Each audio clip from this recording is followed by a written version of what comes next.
ನಮಸ್ಕಾರ ಸ್ನೇಹಿತರೆ, ನಮ್ಮ ನಂಬಿಕೆಗೆ ಸ್ವಾಗತ ಸುಸ್ವಾಗತ. ಸ್ನೇಹಿತರೆ, ಒಂದ್ ಕಾಲದಲ್ಲಿ ಮನುಷ್ಯರು ಸಾವಿರಾರು ವರ್ಷ ಬದುಕ್ತಾ ಇದ್ರು. ಸುಳ್ಳು ಹೇಳುವುದೇ ಪಾಪವಾಗಿತ್ತು, ಧರ್ಮವೇ ಜೀವನದ ಉಸಿರಾಗಿತ್ತು. ಆದರೆ ಇಂದು ಒಂದೇ ಮನೆಯವರ ನಡುವೆ ನಂಬಿಕೆ ಇಲ್ಲ. ಹಣಕ್ಕಾಗಿ ಸಂಬಂಧಗಳು ಮುರಿಯುತ್ತವೆ, ಅಧಿಕಾರಕ್ಕಾಗಿ ಯುದ್ಧಗಳು ನಡೆಯುತ್ತವೆ. ತಂತ್ರಜ್ಞಾನ ಬೆಳೆದಷ್ಟು ಮಾನವೀಯತೆ ಕುಗ್ಗುತ್ತಿದೆ. ಇದು ಕೇವಲ ಸಮಾಜದ ಬದಲಾವಣೆಯ ಅಥವಾ ಸಾವಿರಾರು ವರ್ಷಗಳ ಹಿಂದೆಯೇ ಪುರಾಣಗಳು ಹೇಳಿದ್ದ ಕಲಿಯುಗದ ಲಕ್ಷಣಗಳ? ನಿಜಕ್ಕೂ ನಾವು ಕಲಿಯುಗದ ಅತ್ಯಂತ ಭಯಾನಕ ಹಂತದಲ್ಲಿದ್ದೀವ. ಕಾಲ ಎಂದರೇನು? ದೇವರು ಯುಗಗಳನ್ನ ಏಕೆ ಸೃಷ್ಟಿಸಿದ? ಸತ್ಯಯುಗದಿಂದ ಕಲಿಯುಗದವರೆಗೆ ಧರ್ಮ ಹೇಗೆ ಕುಸಿಯಿತು? ಕಲಿಯುಗದಲ್ಲಿ ಯಾಕೆ ಅಧರ್ಮ ಹೆಚ್ಚಾಗುತ್ತದೆ? ಜನರ ಮನಸ್ಸು ಯಾಕೆ ಅಶಾಂತವಾಗುತ್ತದೆ? ಈ ಯುಗ ಯಾವಾಗ ಅಂತ್ಯವಾಗುತ್ತೆ ಮತ್ತು ಕಲ್ಕಿ ಅವತಾರ ಯಾವಾಗ ಆಗಮಿಸುತ್ತೆ? ಈ ವಿಡಿಯೋದಲ್ಲಿ ಕಾಲದ ರಹಸ್ಯ, ಯುಗಗಳ ವೈಜ್ಞಾನಿಕ ಹಾಗೂ ಪೌರಾಣಿಕ ವಿವರಣೆ ಮತ್ತು ಕಲಿಯುಗದ ಬೆಚ್ಚಿ ಬೀಳಿಸುವ ಸತ್ಯಗಳನ್ನ ತಿಳಿದುಕೊಳ್ತಾ ಹೋಗೋಣ. ಅದಕ್ಕೂ ಮುನ್ನ ನಮ್ಮ ನಂಬಿಕೆಗೆ ನಿಮ್ಮ ಬೆಂಬಲವಿರಲಿ. ಸ್ನೇಹಿತರೆ, ಈ ಬ್ರಹ್ಮಾಂಡದಲ್ಲಿ ಯಾವುದೂ ಶಾಶ್ವತವಲ್ಲ. ಸೂರ್ಯ ಉದಯಿಸುತ್ತಾನೆ, ಅಸ್ತಮಿಸುತ್ತಾನೆ. ಹೂವು ಅರಳುತ್ತದೆ, ಬಾಡುತ್ತದೆ. ಮನುಷ್ಯ ಹುಟ್ಟುತ್ತಾನೆ, ಬೆಳಿತಾನೆ, ವೃದ್ಧನಾಗುತ್ತಾನೆ, ಒಂದು ದಿನ ಮರಣ ಹೊಂದುತ್ತಾನೆ. ಈ ಎಲ್ಲವನ್ನೂ ನಿಯಂತ್ರಿಸುವ ಒಂದು ಅದೃಶ್ಯ ಶಕ್ತಿ ಇದೆ, ಅದೇ ಕಾಲ. ಭಾರತೀಯ ದರ್ಶನದಲ್ಲಿ ಕಾಲವನ್ನು ಕೇವಲ ಗಡಿಯಾರದ ಸೂಜಿಗಳ ಚಲನೆ ಎಂದು ನೋಡುವುದಿಲ್ಲ. ಕಾಲವೇ ಸೃಷ್ಟಿಯ ಉಸಿರು, ಕಾಲವೇ ದೇವರ ಮತ್ತೊಂದು ರೂಪ. ಅದಕ್ಕಾಗಿಯೇ ಶ್ರೀಕೃಷ್ಣನು ಭಗವದ್ಗೀತೆಯಲ್ಲಿ ಕಾಲೋಸ್ಮಿ, ನಾನೇ ಕಾಲ ಎಂದು ಹೇಳುತ್ತಾನೆ. ಕಾಲ ಯಾರನ್ನೂ ಕಾಯುವುದಿಲ್ಲ, ರಾಜನನ್ನು ಬಿಡುವುದಿಲ್ಲ, ಬಡವನನ್ನು ಬಿಡುವುದಿಲ್ಲ. ದೇವತೆಗಳಿಗೂ ಕಾಲದ ನಿಯಮ ಅನ್ವಯಿಸುತ್ತದೆ. ಸಂಸ್ಕೃತದಲ್ಲಿ ಕಾಲ ಎಂದರೆ ಸಮಯ ಮಾತ್ರವಲ್ಲ, ಅದು ಸೃಷ್ಟಿ, ಸ್ಥಿತಿ ಮತ್ತು ಲಯವನ್ನ ನಿಯಂತ್ರಿಸುವ ವಿಶ್ವಶಕ್ತಿ. ವೇದಗಳ ಪ್ರಕಾರ ಕಾಲಕ್ಕೆ ಆರಂಭವಿಲ್ಲ, ಅಂತ್ಯವೂ ಇಲ್ಲ. ಅದು ನಿರಂತರವಾಗಿ ಹರಿಯುವ ಚಕ್ರ. ಅದಕ್ಕಾಗಿಯೇ ಭಾರತೀಯ ಸಂಸ್ಕೃತಿಯಲ್ಲಿ ಕಾಲವನ್ನು ಚಕ್ರ ಎಂದು ವಿವರಿಸಲಾಗಿದೆ. ಒಂದು ಯುಗ ಮುಗಿದರೆ ಮತ್ತೊಂದು ಯುಗ ಆರಂಭವಾಗುತ್ತದೆ. ಹಿಂದೂ ಧರ್ಮದ ಪ್ರಕಾರ ಒಂದು ಮಹಾಯುಗದಲ್ಲಿ 4 ಯುಗಗಳಿವೆ. ಒಂದನೆಯದ್ದು ಸತ್ಯಯುಗ. ಇದು ಧರ್ಮದ ಸಂಪೂರ್ಣ ಯುಗ. ಸತ್ಯವೇ ಜೀವನ, ಮೋಸ ಇರಲಿಲ್ಲ. ಪ್ರಕೃತಿ ಸಮತೋಲನದಲ್ಲಿತ್ತು. ಜನರು ಸಾವಿರಾರು ವರ್ಷ ಬದುಕ್ತಾ ಇದ್ರು. ದೇವರ ದರ್ಶನ ಸುಲಭವಾಗಿತ್ತು. ಧರ್ಮದ 4 ಕಾಲುಗಳು ಸ್ಥಿರವಾಗಿದ್ವು. ಇನ್ನು ಎರಡನೆಯದ್ದು ತ್ರೇತಾಯುಗ. ಈ ಯುಗದಲ್ಲಿ ಧರ್ಮ ಒಂದು ಕಾಲು ಕುಗ್ಗಿತ್ತು. ಅಹಂಕಾರ ಆರಂಭವಾಯಿತು. ರಾಜಕೀಯ ಸಂಘರ್ಷಗಳು ಕಂಡುಬಂದವು. ರಾಮಾಯಣ ಇದೇ ಯುಗದಲ್ಲಿ ನಡೆಯಿತು.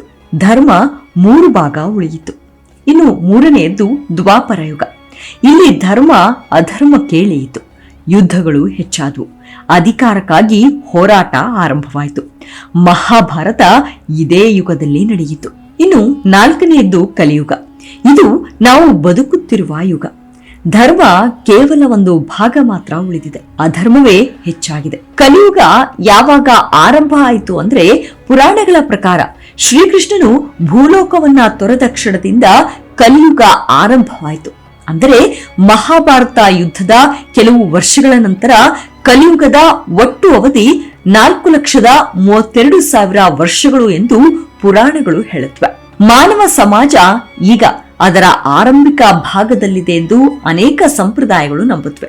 ಕಲಿಯುಗದಲ್ಲಿ ಅಧರ್ಮ ಯಾಕೆ ಹೆಚ್ಚಾಗುತ್ತದೆ ಅಂದ್ರೆ, ಇದು ಅತ್ಯಂತ ಕುತೂಹಲಕಾರಿ ಪ್ರಶ್ನೆ. ಪುರಾಣಗಳು ಹೇಳುವ ಉತ್ತರವೇನೆಂದರೆ, ಕಲಿಯುಗದ ಅಧಿದೇವತೆ ಕಲಿ. ಇಲ್ಲಿ ಕಲಿ ಎಂದರೆ ಯುಗದ ಸ್ವಭಾವ. ಅದು ವ್ಯಕ್ತಿಯ ರೂಪದಲ್ಲಿ ಮಾತ್ರ ಅರ್ಥೈಸಬೇಕೆಂದಿಲ್ಲ. ಕಲಿ ಮನುಷ್ಯನ ಮನಸ್ಸಿನಲ್ಲಿ ಪ್ರವೇಶಿಸಿದಾಗ ಲೋಭ ಹೆಚ್ಚಾಗುತ್ತದೆ, ಕ್ರೋಧ ಹೆಚ್ಚಾಗುತ್ತದೆ, ಅಹಂಕಾರ ಬೆಳೆಯುತ್ತದೆ, ಕಾಮ ಹೆಚ್ಚಾಗುತ್ತದೆ, ಅಸೂಹೆ ಹೆಚ್ಚಾಗುತ್ತದೆ. ಇದರಿಂದ ಮನುಷ್ಯ ಧರ್ಮದಿಂದ ದೂರ ಹೋಗುತ್ತಾನೆ. ಮನುಷ್ಯನ ಮನಸ್ಸಿನ ಮೇಲೆ ಕಲಿಯುಗದ ಪರಿಣಾಮ. ಮೊದಲನೆಯದು ಹಣವೇ ಮುಖ್ಯ ಎನ್ನುವ ಪರಿಸ್ಥಿತಿ. ಹಿಂದೆ ಮಾನವೀಯತೆ ದೊಡ್ಡ ಸಂಪತ್ತು ಎಂದಿತ್ತು. ಇಂದು ಹಣವೇ ಗೌರವದ ಮಾನದಂಡ.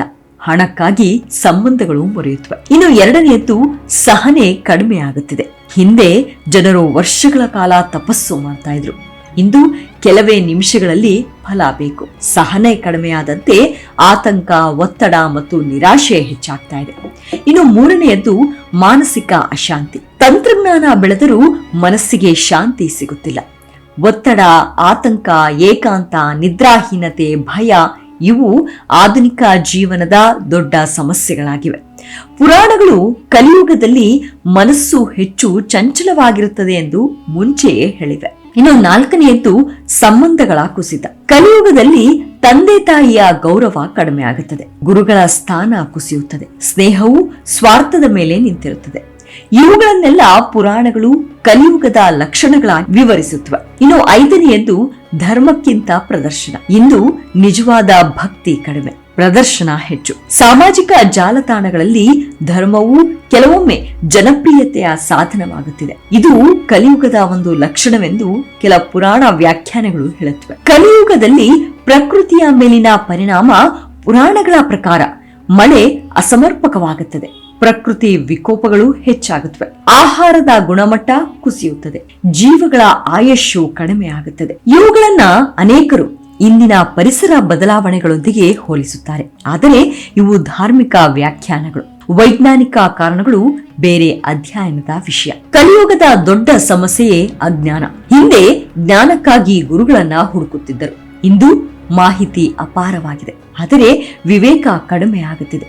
ಜ್ಞಾನ ಮತ್ತು ಮಾಹಿತಿ ಒಂದೇ ಅಲ್ಲ. ಇದನ್ನು ಅರಿಯದ ಮಾನವ ಹೆಚ್ಚು ಗೊಂದಲಕ್ಕೆ ಒಳಗಾಗುತ್ತಾನೆ. ಕಲಿಯುಗದಲ್ಲೂ ಒಳ್ಳೆಯವರು ಯಾಕಿದ್ದಾರೆ?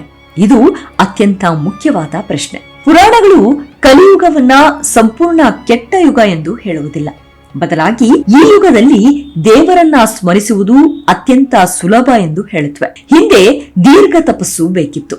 ಇಂದು ನಾಮಸ್ಮರಣೆ, ದಯೆ, ಸೇವೆ, ನಿಷ್ಕಾಮ ಭಕ್ತಿ ಇವುಗಳಿಂದಲೂ ಆತ್ಮೋನ್ನತಿ ಸಾಧ್ಯ ಎಂದು ಭಕ್ತಿ ಪರಂಪರೆಗಳು ಹೇಳುತ್ತವೆ. ಕಲಿಯುಗದ ಅಂತ್ಯ ಹೇಗಾಗುತ್ತದೆ ಅನ್ನೋದಕ್ಕೆ ಉತ್ತರ ಪುರಾಣಗಳ ಪ್ರಕಾರ ಅಧರ್ಮ ಅತಿಯಾಗಿ ಹೆಚ್ಚಾದಾಗ ವಿಷ್ಣುವಿನ ಕಲ್ಕಿ ಅವತಾರ ಸಂಭವಿಸುತ್ತೆ. ಕಲ್ಕಿ ಅಧರ್ಮವನ್ನ ನಿವಾರಿಸಿ ಹೊಸ ಸತ್ಯಯುಗಕ್ಕೆ ದಾರಿ ಮಾಡಿಕೊಡ್ತಾರೆ. ಇದು ಧಾರ್ಮಿಕ ನಂಬಿಕೆಯ ಭಾಗವಾಗಿದ್ದು ಇತಿಹಾಸಾತ್ಮಕವಾಗಿ ದೃಢೀಕರಿಸಲ್ಪಟ್ಟ ಘಟನೆಯಲ್ಲ. ನಮಗೆ ಇದರಿಂದ ಕಲಿಬೇಕಾದ ಪಾಠ ಕಲಿಯುಗವನ್ನ ದೋಷಿಸುವುದಕ್ಕಿಂತ ನಮ್ಮ ಮನಸ್ಸನ್ನ ಪರಿಶೀಲಿಸುವುದು ಮುಖ್ಯ. ಪ್ರತಿಯೊಬ್ಬ ಮನುಷ್ಯನೊಳಗೂ ಧರ್ಮ ಮತ್ತು ಅಧರ್ಮ ಎರಡೂ ಇವೆ. ನಾವು ಯಾವುದನ್ನ ಪೋಷಿಸುತ್ತೇವೋ ಅದೇ ನಮ್ಮ ಜೀವನವನ್ನ ರೂಪಿಸುತ್ತದೆ. ಇಂದಿನ ಮನುಷ್ಯನ ಬಳಿ ಹಿಂದೆಂದಿಗಿಂತ ಹೆಚ್ಚು ಸೌಲಭ್ಯಗಳಿವೆ. ಕೈಯಲ್ಲಿ ಸ್ಮಾರ್ಟ್ಫೋನ್ ಇದೆ. ಜಗತ್ತಿನ ಮಾಹಿತಿ ಕ್ಷಣಾರ್ಧದಲ್ಲಿ ಸಿಗುತ್ತದೆ. ಹಣ ಸಂಪಾದಿಸಲು ನೂರಾರು ಮಾರ್ಗಗಳಿವೆ. ಆದರೆ ಆಶ್ಚರ್ಯವೆಂದರೆ ಸೌಲಭ್ಯಗಳು ಹೆಚ್ಚಾದಷ್ಟು ಮನಸ್ಸಿನ ನೆಮ್ಮದಿ ಕಡಿಮೆಯಾಗುತ್ತಿದೆ. ಇಂದು ಜನರ ಜೀವನದಲ್ಲಿ ಕಂಡುಬರುವ ಕೆಲವು ಪ್ರಮುಖ ಮನಸ್ಥಿತಿಗಳು ಇವು. ಇಂದಿನ ಮನುಷ್ಯ ಎಲ್ಲವನ್ನೂ ತಕ್ಷಣವೇ ಪಡೆಯಲು ಬಯಸುತ್ತಾನೆ. ತಕ್ಷಣ ಯಶಸ್ಸು ಬೇಕು, ತಕ್ಷಣಕ್ಕೆ ಹಣ ಬೇಕು, ಹೆಸರು ಬೇಕು. ಕಾಯುವ ಮನೋಭಾವ ಕಡಿಮೆ ಆಗುತ್ತದೆ. ಅದಕ್ಕಾಗಿಯೇ ಸಣ್ಣ ವೈಫಲ್ಯವು ದೊಡ್ಡ ನಿರಾಶೆಯಾಗಿ ಕಾಣುತ್ತದೆ. ಸಾಮಾಜಿಕ ಜಾಲತಾಣಗಳ ಪರಿಣಾಮದಿಂದ ಜನರು ತಮ್ಮ ಜೀವನವನ್ನ ಇತರರೊಂದಿಗೆ ನಿರಂತರವಾಗಿ ಹೋಲಿಸುತ್ತಿದ್ದಾರೆ. ಅವನ ಬಳಿ ದೊಡ್ಡ ಮನೆ ಇದೆ, ಅವಳು ವಿದೇಶಕ್ಕೆ ಹೋಗಿದ್ದಾಳೆ, ಅವರಿಗೆ ಲಕ್ಷಾಂತರ ಫಾಲೋವರ್ಸ್ ಇದ್ದಾರೆ. ಈ ಹೋಲಿಕೆ ಸಂತೋಷವನ್ನ ಕಸಿದುಕೊಳ್ಳುತ್ತೆ. ಹಿಂದೆ ಬದುಕು ಕಷ್ಟವಾಗಿತ್ತು, ಆದರೆ ಮನಸ್ಸು ಸರಳವಾಗಿತ್ತು. ಇಂದು ಬದುಕು ಸುಲಭವಾಗಿದೆ, ಆದರೆ ಮನಸ್ಸು ಸಂಕೀರ್ಣವಾಗಿದೆ. ಕೆಲಸ, ಸಾಲ, ಕುಟುಂಬದ ಜವಾಬ್ದಾರಿ, ಸಾಮಾಜಿಕ ನಿರೀಕ್ಷೆಗಳು ಇವೆಲ್ಲವೂ ಸೇರಿ ಅನೇಕರು ನಿರಂತರ ಒತ್ತಡವನ್ನ ಅನುಭವಿಸ್ತಾ ಇದ್ದಾರೆ. ಇಂದು ಸಂಬಂಧಗಳಿಗಿಂತ ಸ್ವಾರ್ಥಕ್ಕೆ ಹೆಚ್ಚು ಮಹತ್ವ ನೀಡುವ ಪ್ರವೃತ್ತಿ ಹೆಚ್ಚಾಗಿದೆ. ಸ್ನೇಹದಲ್ಲಿ ಅನುಮಾನ, ಕುಟುಂಬದಲ್ಲಿ ದೂರ, ದಾಂಪತ್ಯದಲ್ಲಿ ಸಂವಹನದ ಕೊರತೆ. ಇದರಿಂದ ಅನೇಕರು ಜನರ ಮಧ್ಯೆ ಇದ್ದರೂ ಏಕಾಂಗಿತನ ಅನುಭವಿಸ್ತಾ ಇದ್ದಾರೆ. ಒಬ್ಬ ವ್ಯಕ್ತಿಯ ಗುಣ, ಪ್ರಾಮಾಣಿಕತೆ ಅಥವಾ ಸೇವೆಗಿಂತ ಅವನ ಆರ್ಥಿಕ ಸ್ಥಿತಿಯನ್ನ ಆಧರಿಸಿ ಮೌಲ್ಯಮಾಪನ ಮಾಡುವ ಪ್ರವೃತ್ತಿ ಹೆಚ್ಚುತ್ತಿದೆ. ಇದು ಸಮಾಜದಲ್ಲಿ ಸ್ಪರ್ಧೆಯನ್ನ ಹೆಚ್ಚಿಸುತ್ತಿದೆ. ತಂತ್ರಜ್ಞಾನ ಬೆಳೆದಂತೆ ಅನೇಕರು ಒಳಮನಸ್ಸಿನ ಶಾಂತಿಯನ್ನ ಹುಡುಕುವುದಕ್ಕಿಂತ ಹೊರಗಿನ ಸಾಧನೆಗಳ ಹಿಂದೆ ಹೆಚ್ಚು ಓಡುತ್ತಿದ್ದಾರೆ. ಪರಿಣಾಮವಾಗಿ ಮನಸ್ಸಿಗೆ ವಿಶ್ರಾಂತಿ ಸಿಗ್ತಿಲ್ಲ. ಇಂದು ಒಂದು ದಿನದಲ್ಲಿ ಸಿಗುವ ಮಾಹಿತಿ ಹಿಂದೆ 1 ವರ್ಷದಲ್ಲೂ ಸಿಗ್ತಾ ಇರಲಿಲ್ಲ. ಆದರೆ ಮಾಹಿತಿ ಮತ್ತು ಜ್ಞಾನ ಒಂದೇ ಅಲ್ಲ. ಮಾಹಿತಿ ಹೆಚ್ಚಾದರೂ ಸರಿಯಾದ ವಿವೇಕದಿಂದ ಅದನ್ನ ಬಳಸುವ ಸಾಮರ್ಥ್ಯ ಬೆಳೆಸಿಕೊಳ್ಳುವುದು ಅಗತ್ಯ. ಹಲವು ಪುರಾಣಗಳಲ್ಲಿ ಕಲಿಯುಗದ ಲಕ್ಷಣಗಳಾಗಿ ಈ ಕೆಳಗಿನ ವಿಷಯಗಳನ್ನ ಉಲ್ಲೇಖಿಸಲಾಗಿದೆ. ಲೋಭ ಹೆಚ್ಚಾಗುತ್ತದೆ, ಅಸೂಯೆ ಹೆಚ್ಚಾಗುತ್ತದೆ, ಧರ್ಮಕ್ಕಿಂತ ಸ್ವಾರ್ಥಕ್ಕೆ ಆದ್ಯತೆ ಸಿಗುತ್ತದೆ, ಹಿರಿಯರ ಗೌರವ ಕಡಿಮೆ ಆಗುತ್ತದೆ, ಸತ್ಯ ಹೇಳುವವರು ಕಡಿಮೆ ಆಗ್ತಾರೆ, ಬಾಹ್ಯ ಪ್ರದರ್ಶನಕ್ಕೆ ಹೆಚ್ಚಿನ ಮಹತ್ವ ಸಿಗುತ್ತೆ. ಆದರೆ ಆಶಾದಾಯಕ ಸಂಗತಿಯೂ ಇದೆ. ಇಂದಿನ ಸಮಾಜದಲ್ಲಿ ಕೇವಲ ನಕಾರಾತ್ಮಕ ಬದಲಾವಣೆಗಳಷ್ಟೇ ಅಲ್ಲ, ಶಿಕ್ಷಣ ಹೆಚ್ಚಾಗಿದೆ, ಆರೋಗ್ಯ ಸೇವೆಗಳು ಉತ್ತಮವಾಗಿವೆ, ವಿಜ್ಞಾನ ಮತ್ತು ತಂತ್ರಜ್ಞಾನ ಜೀವನವನ್ನ ಸುಲಭಗೊಳಿಸಿವೆ, ಪರಸ್ಪರ ಸಹಾಯ ಮಾಡುವ ಅನೇಕ ಜನರು ಮತ್ತು ಸಂಸ್ಥೆಗಳು ಬೆಳೆಯುತ್ತವೆ. ಯುವ ಜನರಲ್ಲಿ ಸಾಮಾಜಿಕ ಸೇವೆ ಮತ್ತು ಪರಿಸರ ಕಾಳಜಿಯಂತಹ ಉತ್ತಮ ಪ್ರವೃತ್ತಿಗಳು ಕಾಣಿಸುತ್ತವೆ.